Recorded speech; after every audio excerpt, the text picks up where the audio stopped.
നമസ്കാരം. ശ്രീമദ് ഭാഗവതം മൂലം പ്രഭാഷണം ഭാഗം 405. ഓം ഗം ഗണപതേ നമഃ. ഓം സം സരസ്വതേ സ്വാഹ. ഓം ശ്രീ ഗുരുഭ്യോ നമഃ. ഓം ശ്രീ രംഗനാഥ ശർമ്മണേ നമഃ. നാരായണ നാരായണ നാരായണ നാരായണ നാരായണ നാരായണ നാരായണ നാരായണ നാരായണ നാരായണ നാരായണ. ഓം ശ്രീകൃഷ്ണാർപ്പണമസ്തു. ഓം ശ്രീകൃഷ്ണായ പരമാത്മനേ നമഃ. ഓം ശ്രീകൃഷ്ണായ പരബ്രഹ്മണേ നമഃ.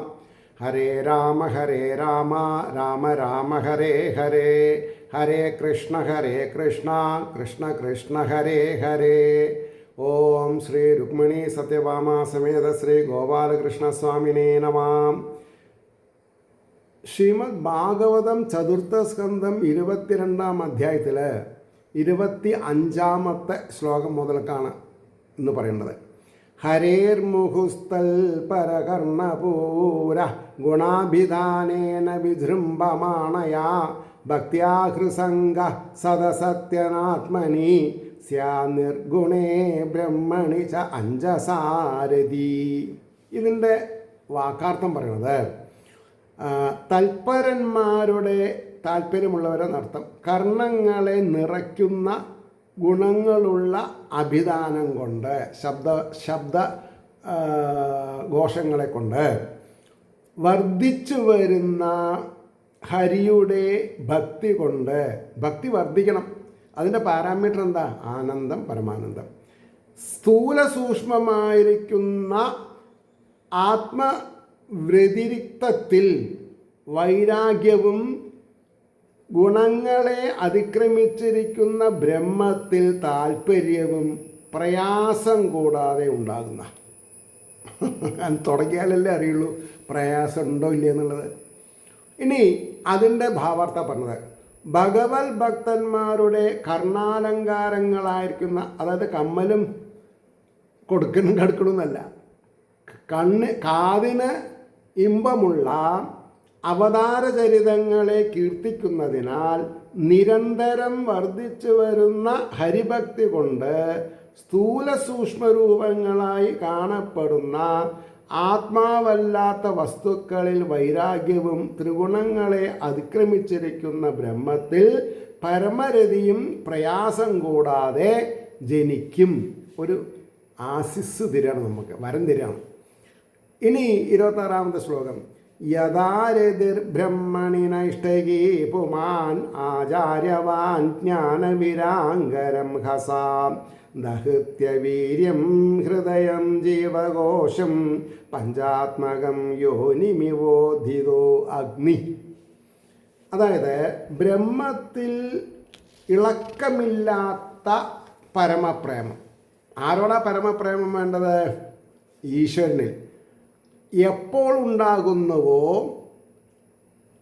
അപ്പോൾ ആചാര്യനെ പ്രാപിച്ച പുരുഷൻ, ഈ ഗുരുനാഥനെ എപ്പോഴാണ് കണ്ടുകിട്ടുക? പാത്രാനുഭൂതി, ശ്രോതാവ് എന്നുള്ള നിലയ്ക്ക് നല്ല ക്യാരക്ടർ ആയാൽ ആചാര്യനെ കിട്ടുകയും. അതാണ് ജ്ഞാനത്തിൻ്റെയും വൈരാഗ്യത്തിൻ്റെയും ശക്തിയാൽ എന്നാണ്. അറിവും വേണം, വൈരാഗ്യവും വേണം. 5 വിധം ക്ലേശങ്ങളെ സ്വരൂപത്തിലിരിക്കുന്ന അന്ധക്കരണത്തെ വീര്യമില്ലാതെയാക്കത്തക്ക വിധം പുറപ്പെട്ടിരിക്കുന്ന തീയെ ഉൽപ്പത്തി സ്ഥാനത്തെ എന്ന പോലെ ദഹിപ്പിക്കുന്നു. അതായത് വേണ്ടാത്ത മാലിന്യ വസ്തുക്കളെ അടിച്ചു വാരി പുറം തള്ളി ചാണകവെള്ളം തെളിക്കുക. ആ പ്രക്രിയ ഇപ്പോൾ പറഞ്ഞത്. അതിൻ്റെ ഭാവാർത്ഥം കേട്ടോളൂ.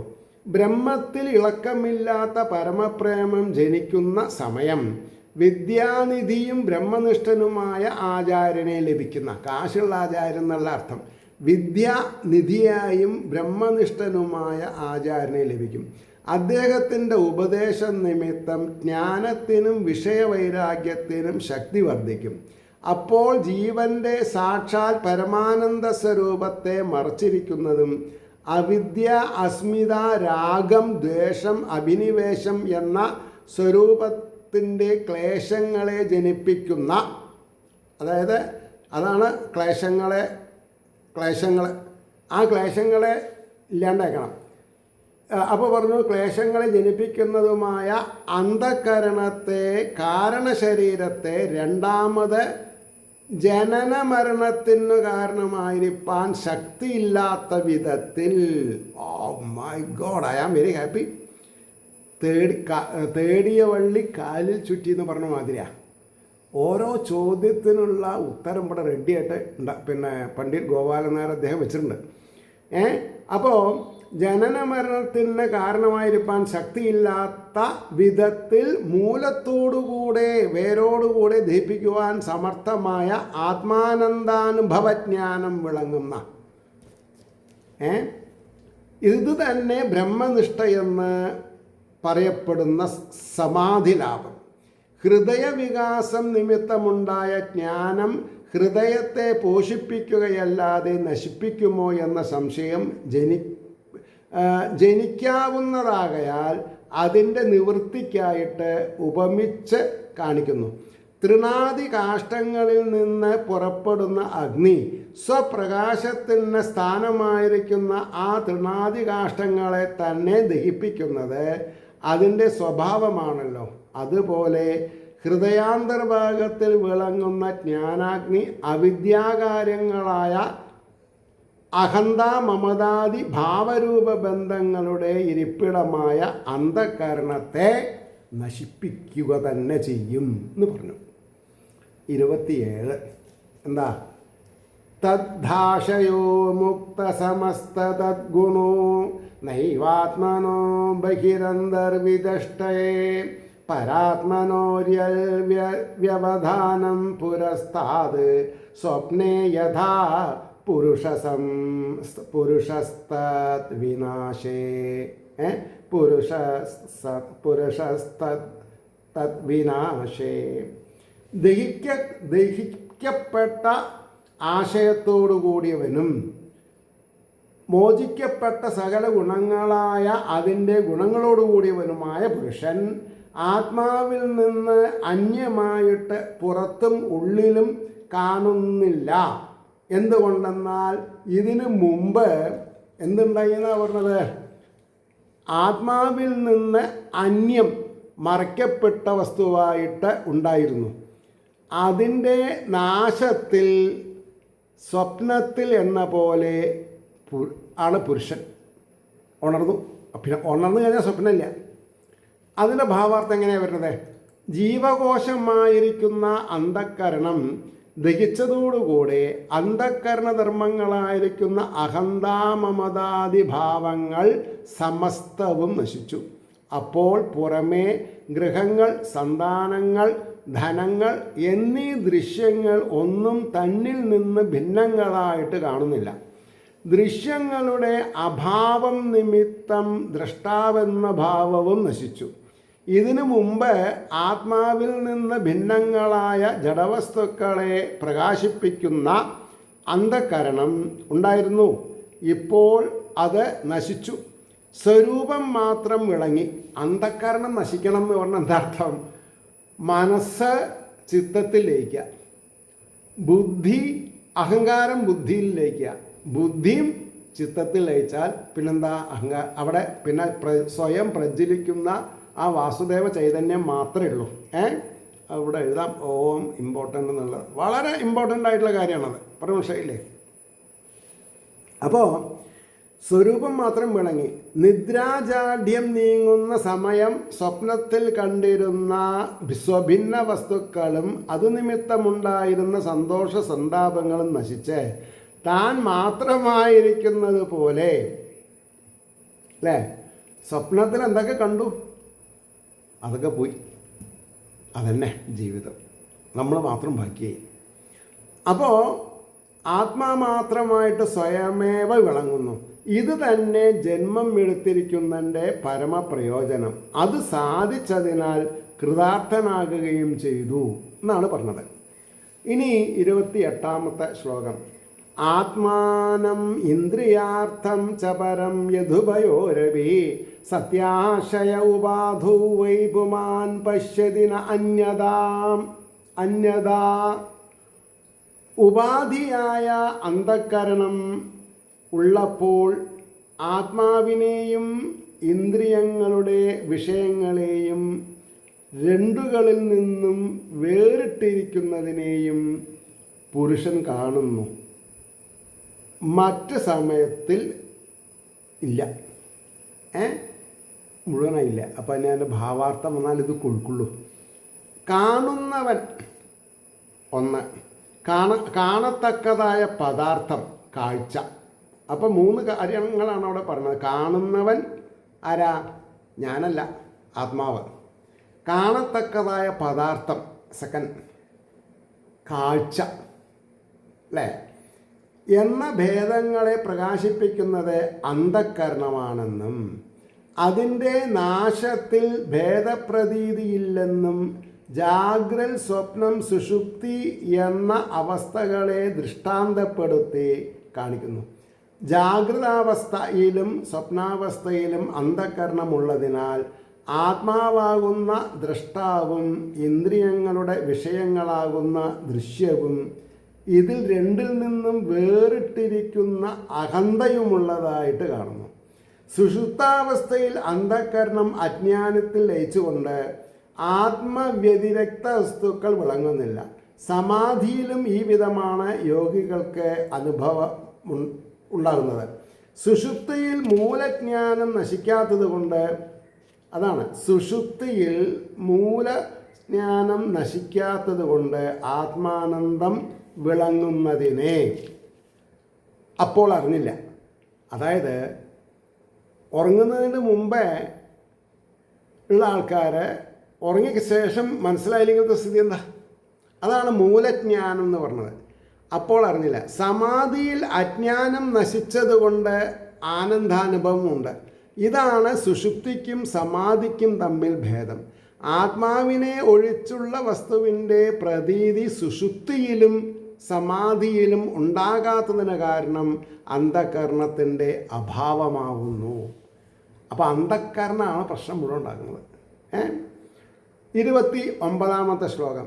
നിമിത്തേ സതി സർവത്ര ജലദാവഭിപൂരുഷ ആത്മനശ്ച പരസ്യാപി ഭിതാം പശ്യതി ന അന്യതാം. ജലം മുതലായ കാരണമുള്ളപ്പോൾ എല്ലാ ദിക്കിലും പുരുഷൻ ആത്മാവിനും പ്രതിബിംബത്തിനും ഭേദത്തെ കാണുന്നു, മറ്റു സമയത്തിൽ കാണുന്നില്ല. അതിൻ്റെ ഭാവാർത്ഥം പറയാം.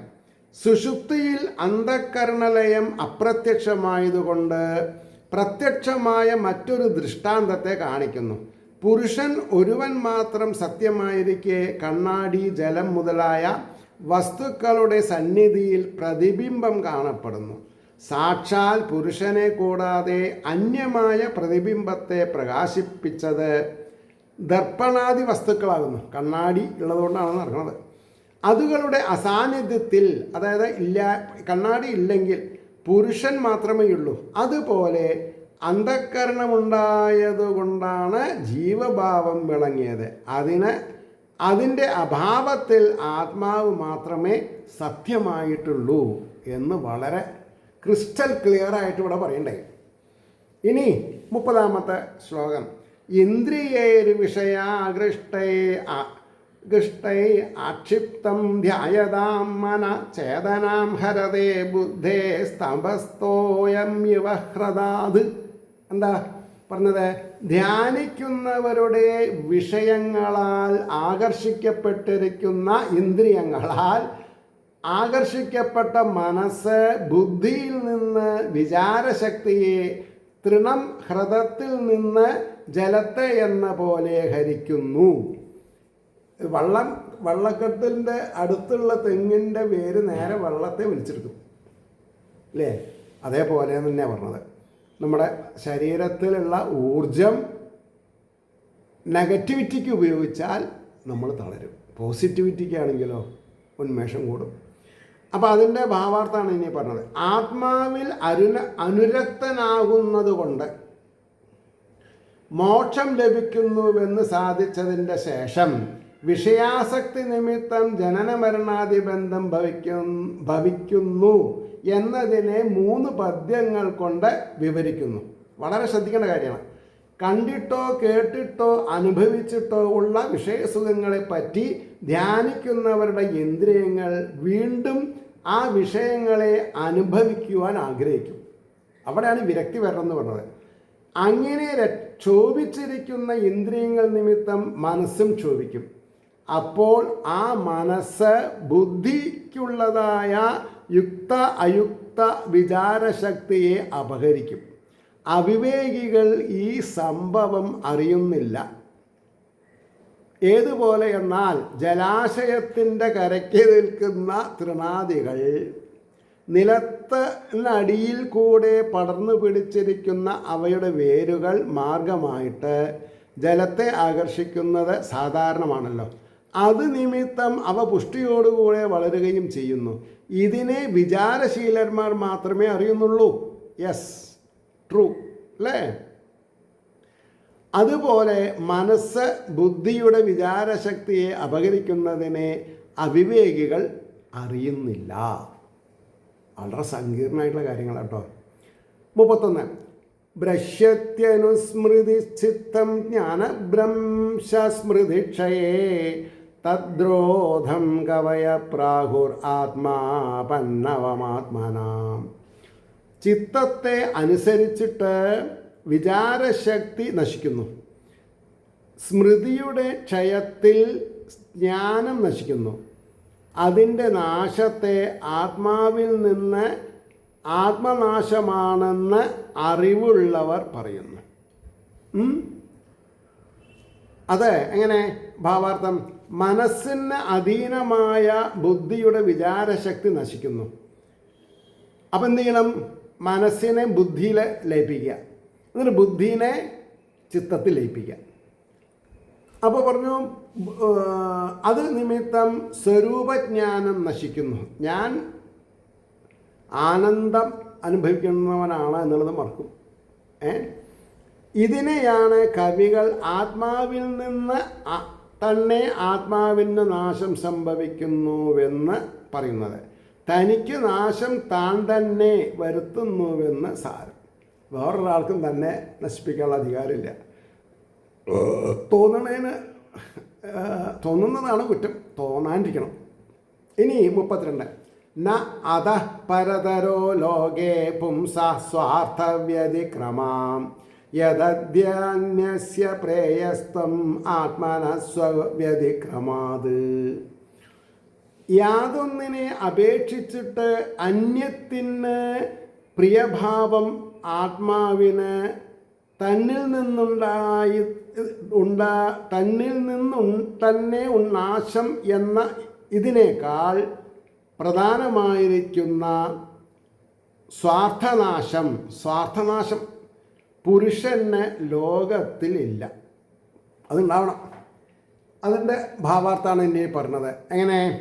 ലോകത്തിൽ ഓരോരുത്തരും ഭാര്യാപുത്ര ധനധാന്യ ഗൃഹാദികളായ അന്യവസ്തുക്കളെ സമ്പാദിക്കുന്നതും സ്നേഹിക്കുന്നതും ആത്മസുഖത്തിന് വേണ്ടിയിട്ടാണല്ലോ. അങ്ങനെ പരമപ്രേമാസ്പദമായ ആത്മാവിന് ആത്മാവ് നിമിത്തം തന്നെ നാശം നേരിടുകയെന്ന് വന്നാൽ പുരുഷന് ഇതിനേക്കാൾ മീതെയുള്ള സ്വാർത്ഥനാശം മറ്റെന്തിരിക്കുന്നു? സ്വാർത്ഥനാശം കൊണ്ടാണ് അങ്ങനെ സംഭവിക്കണമെന്നാണ്. ഇനി 33-ാമത്തെ ശ്ലോകം. അർത്ഥേന്ദ്രിയാർത്ഥാഭിധ്യാനം സർവാർത്ഥാപന്നവേ നൃണാം ആപന്നവയോ നൃണാം ഭ്രംശിതോ ജ്ഞാനവിജ്ഞാനാദ്യേന വിശതി മുഖ്യതാം. എന്താ പറഞ്ഞ എൻ്റെ അർത്ഥം? അർത്ഥത്തിൻ്റെയും ഇന്ദ്രിയാർത്ഥങ്ങളുടെയും ആഭിമുഖ്യമായിട്ടുള്ള ചിന്തനം മനുഷ്യർക്ക് ആത്മനാശമാകുന്നു. യാതൊന്നിനാൽ ജ്ഞാനത്തിനും വിജ്ഞാനത്തിൽ നിന്നും ഭ്രഷ്ടനായിട്ട് സ്ഥാവരതയെ പ്രവേശിക്കുന്നു. സ്ഥാവരതയെ എന്താ? ഇനി അതിൻ്റെ ഭാവാർത്ഥം നോക്കുക. ധനത്തിൻ്റെയും നേത്രാദികളായ ഇന്ദ്രിയങ്ങളെ സന്തോഷിപ്പിക്കുന്ന രൂപാദി വിഷയങ്ങളുടെയും നിരന്തര ചിന്തനം മനുഷ്യർക്ക് ആത്മനാശത്തിന് കാരണമാകുന്നു. ഈ ചിന്ത നിമിത്തം ശാസ്ത്രാഭ്യാസത്തിൽ നിന്ന് ലഭിച്ച അറിവും ആത്മസാക്ഷാത്കാരവും നശിക്കുകയും വൃക്ഷയോനിയിൽ പ്രവേശിക്കേണ്ടതായി വരികയും, അവിടെയാണ് ഈ തരം താഴുന്നത് അങ്ങോട്ട് വൃക്ഷങ്ങളായിട്ട് ജീവിക്കണം. 34 ന കുര്യാത് കർഹച് സംഗം തസ്തം അസ്തീവ്രം തിരീരിഷു ധർമാർത്ഥകാമമോക്ഷാണാം യദത്യന്ധവിഘാതകം. അപ്പോൾ പറഞ്ഞു, ധർമ്മം അർത്ഥം കാമം മോക്ഷം ഇവയുടെ ഏറ്റവും നാശത്തെ വരുത്തുന്നത് യാതൊന്നോ കഠിനമായ അന്ധകാരത്തെ, അതായത് അജ്ഞാനത്തെ കടക്കുവാൻ ആഗ്രഹിക്കുന്നവൻ അതിനോട് ചേർച്ചയെ ഒരു കാലത്തും ചെയ്യരുത്. ലൗകികത്തിലെ ചേർച്ചയായാൽ നശിച്ചു എന്നർത്ഥം. അതിൻ്റെ ഭാവാർത്ഥം കേട്ടോളൂ. ജനന മരണാദി സംസാരത്തിന് മൂലകാരണമായിരിക്കുന്ന അജ്ഞാനത്തെ കടക്കേണം എന്നാഗ്രഹിക്കുന്ന പുരുഷൻ ധർമാർത്ഥകാമ മോക്ഷങ്ങളാകുന്ന 4 വിധം പുരുഷാർത്ഥങ്ങളെയും മൂലത്തോടുകൂടെ നശിപ്പിക്കുന്ന വിഷയങ്ങളിൽ ഒരു കാലത്തും അത്യാസക്തനായിരിക്കരുത്. ഇതൊക്കെ 6, 8, 10, 12 വയസ്സിൽ പഠിച്ചിരിക്കണം രക്ഷപ്പെടാൻ. 35 ശ്ലോകം 35 തത്രാഭിമോക്ഷയേവാർത്ഥ ആത്യന്തികതയേഷതേ ത്രൈവർഗ്യോ അർത്ഥോ യതോ അനിത്യം കൃതാന്ധഭയസംയുതാം. ഇതാണ് ശ്ലോകം. അതായത് അതിൽ വെച്ചും മോക്ഷം എന്ന പുരുഷാർത്ഥം തന്നെ സർവോത്കൃഷ്ടമായിട്ട് പറയപ്പെട്ടിരിക്കുന്നു. എന്തുകൊണ്ടെന്നാൽ ത്രൈവർഗ്യ 3 പുരുഷാർത്ഥം, അതായത് നശിക്കുന്നതാകുന്നു. ഏത്? കൃതാന്തഭയ സംയുത, അന്ധകഭയത്തോടു കൂടിയതാകുന്നു. ഇനി അതിൻ്റെ ഭാവാർത്ഥമാണ് പറഞ്ഞത്, ശ്രദ്ധിക്കാം. സാമാന്യമായിട്ട് ധർമാദികളായ 4 പുരുഷാർത്ഥങ്ങളും മനുഷ്യർക്ക് ആവശ്യം തന്നെയെങ്കിലും എല്ലാറ്റിനും മീതെ ആഗ്രഹിക്കത്തക്കതായ പുരുഷാർത്ഥം മോക്ഷം തന്നെയാകുന്നു. എന്തുകൊണ്ടെന്നാൽ ധർമ്മം അർത്ഥം കാമം എന്ന 3 പുരുഷാർത്ഥങ്ങളും നിത്യങ്ങളല്ല, നാശമുള്ളവയാകുന്നു. ഞാൻ എത്ര വായ അടിച്ചു പറഞ്ഞാലും ആൾക്കാർക്ക് കേൾക്കാൻ പറ്റില്ല. അവർക്ക് സ്വയം നന്നാവേണ്ട ഒരു സമയം വരണം. ഇത്ര വിഷയമില്ലേ? 36 പരേവരേ ചയേ ഭാവാ ഗുണവ്യതികരാതനു നതേഷാം വിദ്യതേ ക്ഷേമം ഈശ വിദ്വംസിതാശിഷാം. ഗുണങ്ങളുടെ അന്യോന്യ സമ്മേളനം ഹേതുവായിട്ട് അനന്തരം ഉത്കൃഷ്ടന്മാരും നികൃഷ്ടന്മാരുമായ ഏതെല്ലാം പ്രാണികളോ ഈശ്വരനാൽ നശിപ്പിക്കപ്പെടുന്ന ആഗ്രഹങ്ങളോടുകൂടിയ അവർക്ക് സുഖം ഇല്ല, സുഖം ഉണ്ടാവില്ല. അതിൻ്റെ ഭാവാർത്ഥങ്ങൾ ശ്രദ്ധിക്കുക. കാലഭയത്തെ തന്നെ വിവരിക്കുന്നു. കാലഭയം, നമുക്കൊക്കെ തല നിറച്ച് ജരാനേരം വന്ന് നമ്മൾ പോകണം, സുഖമായിട്ട് പോകണം, അതാണ് സന്തോഷം. ആർക്കും ഉപദ്രവമില്ലാണ്ട് ഒറ്റ ശബ്ദത്തിൽ പോകണം. അപ്പോൾ കാലഭയത്തെ തന്നെ വിവരിക്കുന്നു. സത്വാദികളായ ഗുണങ്ങളുടെ അന്യോന്യ സമ്മേളനത്താൽ ജനിച്ചിരിക്കുന്ന ബ്രഹ്മാദികളായ ഉത്കൃഷ്ടന്മാർക്കും നമ്മളെപ്പോലെയുള്ള നികൃഷ്ടന്മാർക്കും സർവദാ സുഖാവസ്ഥ എന്നതില്ല, നിശ്ചയം. എന്തുകൊണ്ടെന്നാൽ കാലസ്വരൂപനായ ഈശ്വരൻ എല്ലാവരെയും നശിപ്പിക്കുവാൻ സമർത്ഥനായിരിക്കുന്നു. അവരുടെ ആഗ്രഹങ്ങൾക്ക് വിഷയങ്ങളായിരിക്കുന്ന ധർമാദി 3 പുരുഷാർത്ഥങ്ങളും നശിക്കുന്നവയാകുന്നു. അതിനാൽ അവർക്ക് ക്ഷേമമില്ല എന്ന് പറഞ്ഞു. ക്ഷേമം വേണം. അതിനെന്താ ചെയ്യുക നോക്കാം നമുക്ക്. 37 ശ്ലോകം തത്വം നരേന്ദ്ര ജഗതാം അധസ്തുഷാം ച ദേഹേന്ദ്രിയാസുദിഷണാത്മഭിരാവൃതാനാം യ ക്ഷേത്രവിത്തപതയാ ഹൃദി വിശ്വഗാവി പ്രത്യക്ഷകാസ്തി ഭഗവാൻ തമ വേഹിസോ അസ്മി. ഇതാണ് ശ്ലോകം. അതുകൊണ്ട് രാജാവേ, ദേഹം, ഇന്ദ്രിയങ്ങൾ, പ്രാണങ്ങൾ, ബുദ്ധി, അഹങ്കാരം ഇവയാൽ ചുറ്റപ്പെട്ടിരിക്കുന്ന ജഗന്മംഗളങ്ങളുടെയും സ്ഥാവരങ്ങളുടെയും ക്ഷേത്രജ്ഞൻ ആയ ജീവൻ്റെ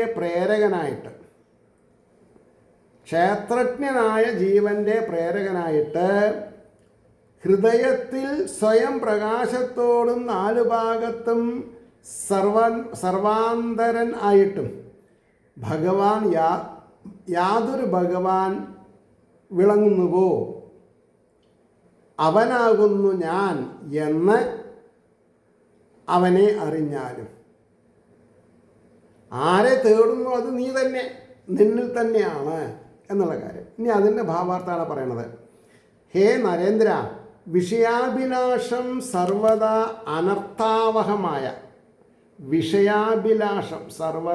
അനർത്ഥാവഹമായ ആയതുകൊണ്ട് ദേഹം, ഇന്ദ്രിയങ്ങൾ, പ്രാണൻ, ബുദ്ധി, അഹങ്കാരം എന്നിവയാൽ മൂടപ്പെട്ടിരിക്കുന്ന ജഗന്മംഗളങ്ങളുടെയും സ്ഥാവരങ്ങളുടെയും ഹൃദയത്തിൽ ശരീരാദിഭാവങ്ങളെ അറിഞ്ഞുകൊണ്ടും അവയുടെ ക്ഷയത്തിലും അഭിവൃദ്ധിയിലും മോദിച്ചും ഖേദിച്ചും കൊണ്ട് പരതന്ത്രനായിരിക്കുന്ന ജീവനെ കർമ്മത്തിൽ ഏർപ്പെടുത്തുന്നവനും സ്വതന്ത്രനും സർവന്തരനുമായിട്ട് യാതൊരു ഭഗവാൻ പരാപേക്ഷ കൂടാതെ പ്രത്യക്ഷമായി പ്രകാശിക്കുന്നുവോ ആ ഭഗവാൻ തന്നെ ഞാൻ അഹം ബ്രഹ്മാസ്മി എന്നുള്ള രൂപത്തിൽ സർവന്തര്യാമിയായ ആ ഭഗവാനെ അറിഞ്ഞുകൊള്ളുക. സോഹം എന്നുള്ള നിരന്തര ഭാവനയാൽ ജീവഭാവത്തെ അതിക്രമിച്ച് പരഭാവത്തെ പ്രാപിക്കുക എന്ന ഉപദേശസാരം. തത്വമസി, അഹം ബ്രഹ്മാസ്മി എന്ന 2 മഹാവാക്യങ്ങളുടെ സാരത്തെ ഈ ശ്ലോകത്തിൽ അടക്കിയിരിക്കുന്നു.